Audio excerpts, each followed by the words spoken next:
Bonjour chers étudiants et étudiantes.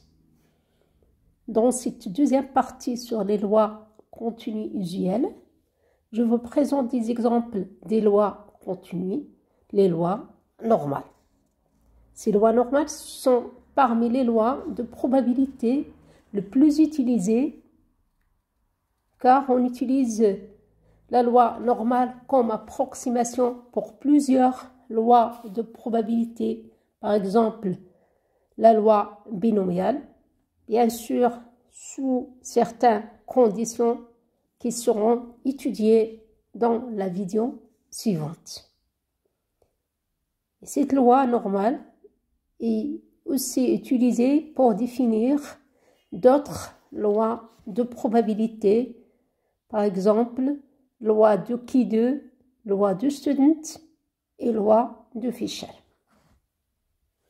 Par définition, une variable aléatoire continue x qui admet pour densité de probabilité l'expression suivante: f du x il est égal à 1 divisé par sigma fois racine de 2p fois l'exponentielle de moins 1 demi fois x moins mu sur sigma tout au carré, quel que soit x appartient à l'intervalle moins l'infini plus l'infini, est une variable aléatoire normale avec paramètres mu et sigma au carré. Donc on note x suit la loi normale de paramètres mu et sigma au carré, ou bien L de x, la loi du x égale à la loi normale de paramètres mu et sigma au carré. Donc ici on utilise le symbole suit, d'accord, suit la loi normale de paramètres mu et sigma au carré, ou bien on utilise la deuxième notation L du x, c'est-à-dire la loi du x, de cette variable aléatoire x, égale à la loi normale de paramètres mu et sigma au carré.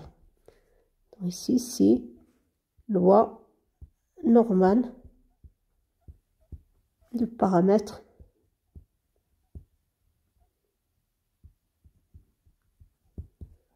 mu et sigma au carré. Donc, cette variable aléatoire normale, elle est définie par sa fonction de densité. Donc, à chaque fois que j'ai une variable aléatoire x dans sa fonction de densité et la suivante, f de x égale à 1 divisé par une constante, quelle que soit cette constante, bien sûr positive, donc sigma toujours appartient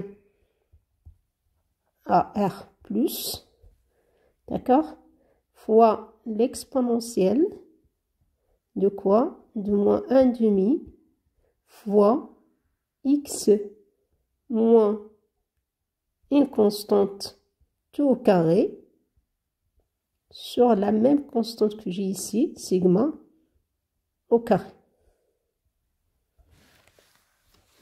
Donc pour cette loi normale, la forme de la fonction de densité est la suivante: 1 sur une constante fois racine de p, exponentielle de moins 1 demi, x moins une constante.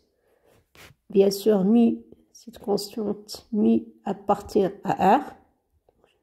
Mu peut prendre pour ce paramètre mu une valeur positive ou bien négative sur sigma au carré. Bien sûr ici, cette constante, pardon,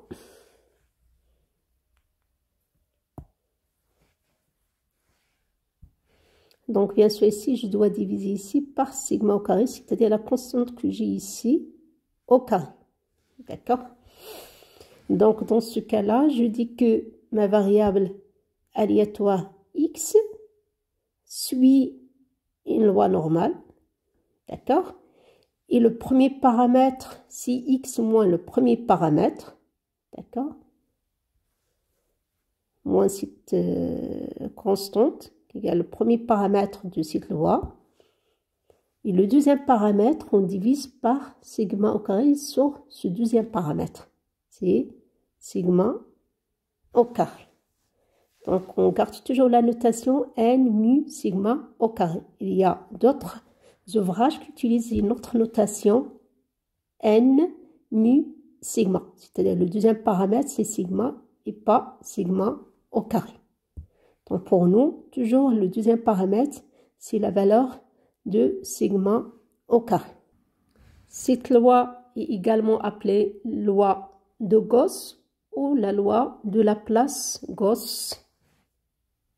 Gauss et Laplace, c'est les noms des deux mathématiciens qui ont étudié cette loi normale. Donc, exemple,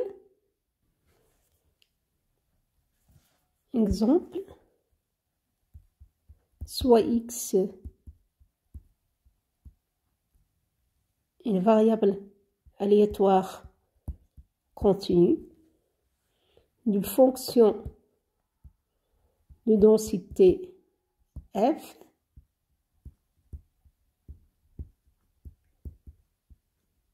définie par. Donc, je définis ma variable par sa fonction de densité. Quel que soit x appartient à R, f du x, la fonction de densité du x, il est égal à 1 divisé par 2 racine de p exponentielle de moins 1 sur 8 x moins 1 tout au carré. Quelle est la loi du x? Donnez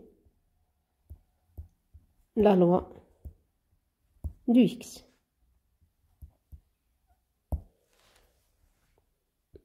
À partir de l'expression réponse, de l'expression de la fonction de densité de cette variable aléatoire, on constate, donc j'ai 1 pour la fonction de densité, c'est 1 sur 2 racine de p.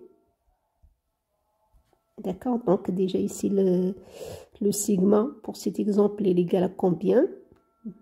La première constante, donc pour la fonction de densité de la loi normale, il est sous cette forme 1 sur sigma, une constante racine de p. Donc pour cet exemple, sigma égale à 2 fois l'exponentielle de courant, toujours moins 1 demi fois x moins une constante au carré sur le même sigma au carré. Donc j'essaierai d'exprimer la fonction de densité de cet exemple sous la forme de la fonction de densité d'une loi normale pour voir si cette variable suit bien une loi normale. Et après, on passe bien sûr à déterminer les deux paramètres de cette loi normale. Le premier paramètre mu et le deuxième paramètre sigma au carré. Donc, cette fonction de densité égale à 1 sur 2 racine de p, donc sigma égale à 2, exponentielle de moins 1 demi, d'accord, fois x moins 1 tout au carré, divisé par, donc je peux exprimer 8 sous la forme de 2 fois 4, d'accord. Donc, pour cet exemple, le sigma égale à 2. Donc, le sigma au carré, c'est 4. D'accord.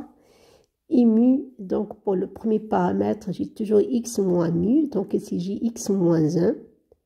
Donc, mu, il est égal à 1. D'accord. Donc, finalement, je constate que la fonction de densité de cette variable aléatoire, de cet exemple, est sous la forme de la fonction de densité d'une loi normale avec mu égale à combien? C'est 1 et sigma égale à combien? Égale à 2. Donc, x suit la loi normale de paramètres. Le premier paramètre, c'est mu. Donc, pour cet exemple, il est égal à 1. Et le deuxième paramètre, c'est sigma au carré. Donc, toujours x moins le premier paramètre sur le divisé par le deuxième paramètre. Donc, 1, 4. D'accord. Bien sûr, f égale et la fonction de densité de x. La densité de la variable aléatoire. Donc, on déduit la loi normale de la variable aléatoire x seulement à partir de l'expression de la fonction de densité de cette variable aléatoire. Donc, à chaque fois que j'ai une fonction de densité sous la forme 1 sur une constante fois racine de p exponentielle de moins 1 demi x moins une constante sur la même constante sigma au carré, donc cette variable doit suivre une loi normale avec les paramètres si, mu et sigma au carré. Deuxième exemple, soit x une variable aléatoire continue de fonction de densité f définie par quel que soit x appartient à R. F du x il est égal à 1 sur racine de p exponentielle de moins 1 demi x au carré. Donc c'est la forme de l'expression de la fonction de densité d'une variable aléatoire normale. Donc il suffit de déterminer les deux paramètres mu et sigma au carré de cette loi normale. Donc la fonction de densité f est la suivante. 1 sur une constante fois racine de p. Donc dans ce cas-là, le sigma est égal à combien pour cet exemple? Le coefficient de racine de p, c'est égal à 1. Donc sigma ici est égal à 1 fois l'exponentielle de moins 1 demi x moins mu. Je peux exprimer ça à moins mu t au carré. Ensuite, je divise par sigma au carré. D'accord, c'est mieux. Donc, c'est x moins mu t au carré sur sigma au carré. Une constante au carré. Donc, mu, il est égal à combien pour cet exemple? Si x moins combien t au carré? C'est 0. Donc, ici, j'ai l'expression de la fonction de densité. C'est l'exponentielle, c'est 1 sur sigma de p. L'exponentielle de moins 1 demi x au carré. Donc, je dois soustraire du x 0. Donc, le premier paramètre pour cet exemple, il est égal à 0. Et le deuxième paramètre, il est égal à combien? Je divise par combien ici? Au carré, c'est 1 au carré. D'accord? Donc, x suit la loi normale. Le premier paramètre, c'est toujours x moins ce premier paramètre. Donc, pour cet exemple-là, c'est 0. Et le deuxième paramètre, c'est sigma au carré. Je divise par ce paramètre. C'est x moins le premier paramètre tout au carré sur le deuxième paramètre. Donc, ici, le deuxième paramètre, c'est 1 au carré. Donc, il est égal à 1. D'accord? Donc, égal à 1. Ou bien, j'utilise la deuxième notation. L du x, la loi du x, est égale à la loi normale de paramètres 0 et 1. D'accord? Donc, pour chaque valeur du mu et du sigma au carré, je peux définir une nouvelle variable aléatoire normale. Donc, une variable aléatoire normale, elle est entièrement définie par ces deux paramètres, mu et sigma au carré. Donc, il y a autant de variables aléatoires normales qu'il y a de valeurs du mu et du sigma au carré. Et mu appartient à R et sigma, bien sûr, appartient à R plus. Donc, après, on passe à déterminer les différents paramètres de cette variable aléatoire normale. Donc, si x est une variable aléatoire normale avec paramètres mu et sigma au carré, alors l'espérance du x il est égal à mu et la variance du x est égale à sigma au carré Et l'écart type, bien sûr, il est égal à racine carrée de la variance. Donc, il est égal à sigma. Donc, toujours le premier paramètre d'une loi normale, c'est l'espérance du x. Et la valeur du deuxième paramètre de cette loi normale, c'est la valeur de la variance de cette variable aléatoire x. Exemple. Donc, on reprend l'exemple précédent d'une variable aléatoire x définie par la fonction de densité suivante. F de x égale à 1 sur 2 racine de p exponentielle de moins 1 sur 8 fois x moins 1 tout au carré. Donc, on a déjà déterminé la loi de cette variable aléatoire x.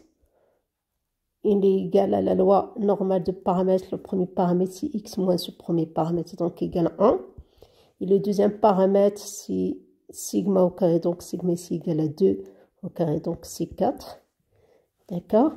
Donc, pour déduire la valeur de l'espérance du x, donc à partir des paramètres, des valeurs des paramètres de cette loi normale, alors, l'espérance du x, il est égal à la valeur du premier paramètre, c'est égal à 1 pour cet exemple, et la variance du x égale la valeur du deuxième paramètre, c'est égal à 4. Bien sûr, sigma du x, l'écart type du x, c'est le sigma, donc pour cet exemple, il est égal à racine de 4, ou bien directement, c'est la valeur du paramètre sigma, donc il est égal à 2. Pour le deuxième exemple, j'ai une variable aléatoire définie par la fonction de densité suivante. 1 sur racine de p exponentielle de moins 1 demi x au carré. Déduire l'espérance et la variance du x. Donc, pour ce deuxième exemple, on va essayer de déduire l'espérance et la variance. D'accord? Du x. Donc, à partir de cette fonction de densité, on déduit que la loi du x est une loi normale. D'accord? Donc, à partir de la fonction de densité, x suit la loi normale du paramètre 0 et 1. C'est x moins le premier paramètre, donc x moins 0 tout au carré, divisé par le deuxième paramètre, donc ici divisé par 1, donc sigma au carré égale à 1. Donc, finalement, la valeur de l'espérance du x égale à 0 et la variance du x égale à la valeur du deuxième paramètre. Sigma du x égale à 1. Racine carrée de 1 égale à 1, ou bien 1 sur le sigma fois racine de p. Donc ici, le coefficient de sigma racine de p, c'est égal à 1. Bien sûr, on peut calculer les différents paramètres de cette variable aléatoire normale.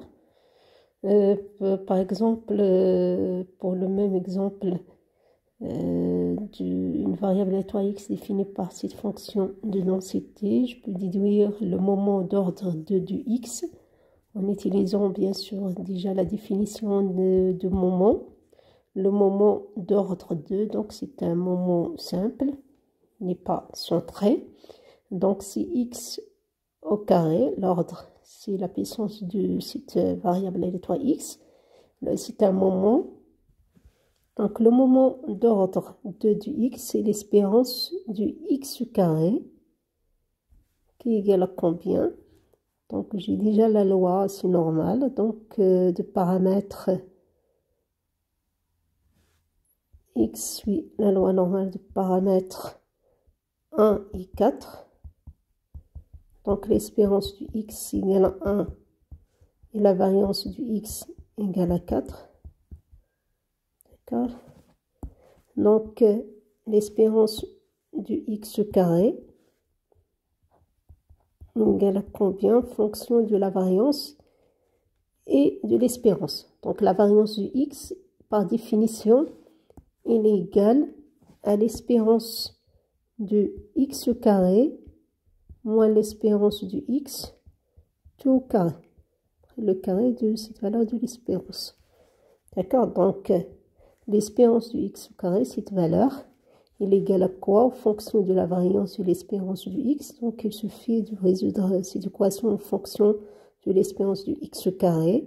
Donc, il est égal à la variance du x. D'accord? C'est cette valeur variance plus l'espérance du x tout au carré.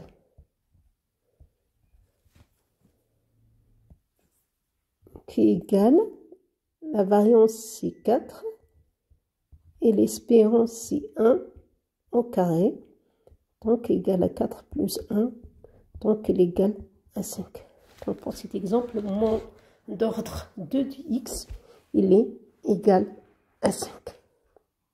Donc ensuite on passe à la représentation graphique de la fonction de densité des lois normales de paramètres mu sigma au carré. Donc on présente cette fonction de densité donc sur l'axe des abscisses, donc c'est les x, d'accord. Sur l'axe des ordonnées, on présente les valeurs de f du x, la fonction de densité. Donc la courbe de cette fonction de densité, c'est une courbe en cloche. Donc c'est f du x qui est égal à 1 sur sigma racine de p exponentielle de moins 1 demi x moins mu au carré sur sigma au carré. Donc la courbe de cette fonction de densité, il est symétrique par rapport à la droite d'équation x égale à mu, le premier paramètre. Et il a admis comme point maximal f du x égale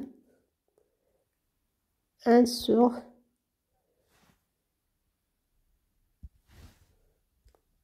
sigma racine de p. Si x égale à mu. Si x égale à mu, je remplace ici x par mu. Donc c'est mu moins mu, c'est 0. Donc c'est l'exponentielle de 0 fois 1 moins 1 demi, donc c'est 0. Donc c'est l'exponentielle de 0 qui égale à 1 fois 1 sur sigma racine de p. Donc l'image du mu, c'est 1 sur sigma racine de p. Donc la courbe de cette fonction de densité, il est symétrique par rapport à cette droite d'équation x égale à mu, c'est-à-dire qu'il divise l'aire totale à deux parties égales. Donc déjà c'est la courbe d'une fonction de densité, donc la surface totale est égale à combien sur la courbe? Cette surface totale est égale à combien? Donc on va utiliser la propriété d'une fonction de densité. Cette surface est égale à quoi? C'est l'intégrale de moins l'infini jusqu'à plus l'infini de f du x dx. Donc forcément, elle doit être égale à 1. Donc c'est un exemple d'une fonction de densité. Donc forcément, cette fonction est positive, il est intégrable, et l'intégrale de moins l'infini jusqu'à plus l'infini doit être égale à 1. Donc la surface totale, elle est égale à 1. D'accord? Il est symétrique par rapport à l'axe d'équation x égale à mu. D'accord? Donc, cette droite d'équation égale à mu divise la surface totale à deux parties égales. Donc, cette surface, c'est la moitié de la surface totale. Donc, il est égal à combien? Déjà sous forme d'un intégral. C'est l'intégrale du mu jusqu'à plus l'infini de la fonction de densité, il est égal à la moitié de la surface totale qui est égale à 1, donc égal à 1 sur 2, donc c'est 0,5. D'accord? Donc c'est 50% de cette surface. Et à gauche, la surface à gauche est égale à la moitié de la surface totale. D'accord? Donc c'est égal, je sous forme de l'intégrale, c'est l'intégrale de moins l'infini jusqu'à mu de la fonction de densité qui est égale à la moitié de la surface totale qui est égale à 0,5. Donc donc à gauche de cette droite d'équation x égale à mu, j'ai 50% de la surface et à droite j'ai 50% de la surface. Donc ensuite on passe à déterminer la valeur de la médiane et du mode de cette loi normale de paramètres mu et sigma au carré. Donc quelle est la valeur de la médiane de cette variable aléatoire x qui suit une loi normale de paramètres mu et sigma au carré. Donc par définition déjà la médiane, c'est la valeur du x qui divise cette surface totale à deux parties égales. Donc à gauche de x égale à cette valeur, j'ai 50% de la surface et à droite, je dois avoir 50% de la surface totale. Donc on constate que la valeur de la médiane, elle est égale tout simplement à la valeur de, premier paramètre mu. Donc la médiane égale à mu. C'est la valeur du x qui divise la surface totale à deux parties égales. Et le mode, par définition, et la valeur du x correspond à une valeur maximale de f du x. Donc f du x prend une valeur maximale pour x égale à combien? Donc la valeur maximale de f du x correspond à x égale à mu et f du x il est égal à 1 sur sigma racine de p. Donc le mode, c'est la valeur du x correspond à cette valeur de f du x qui est égal à 1 sur sigma racine de p, donc il est égal à mu.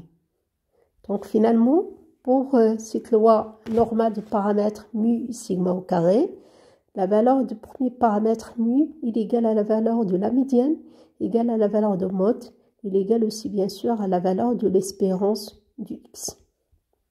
D'accord? Donc j'ai la symétrie par rapport à la droite d'équation x égale à mu. Donc puisque cette distribution elle est symétrique par rapport à la droite d'équation égale à mu, donc la médiane égale le mode égale l'espérance égale à la valeur de ce paramètre mu. Donc le graphe de la courbe normale il est symétrique par rapport à la droite d'équation d'abscisse mu. Par conséquent, 50% de l'air est à gauche de la droite d'abscisse mu, 50% 50 à gauche et 50% à droite. Puisqu'il s'agit d'une fonction de densité de probabilité, et donc l'aire de la surface sous la courbe normale, elle est toujours égale à 1. C'est la propriété d'une fonction de densité. C'est un exemple déjà d'une fonction de densité. Donc forcément, la surface ou bien l'aire de la surface totale sous la courbe de cette fonction de densité normale doit être égale à 1. Donc j'ai la symétrie. Cette courbe elle est symétrique par rapport à la droite d'équation x égale à mu, bien la droite d'abscisse mu. Donc la médiane égale à l'espérance égale à la valeur de mode, il est égal est égal à mi. L'espérance est égale à la médiane, est égale à mode, est égale à mi. Dans la vidéo suivante, on va étudier les calculs des probabilités d'une variable aléatoire normale en utilisant la table de la loi normale centrée et réduite. Une loi normale centrée et réduite, tout simplement, c'est une loi normale de paramètre mu égale à 0 et sigma au carré égale à 1. Si le premier paramètre égale à 0, le deuxième paramètre égale à 1, on dit que la loi normale, elle est centrée et réduite.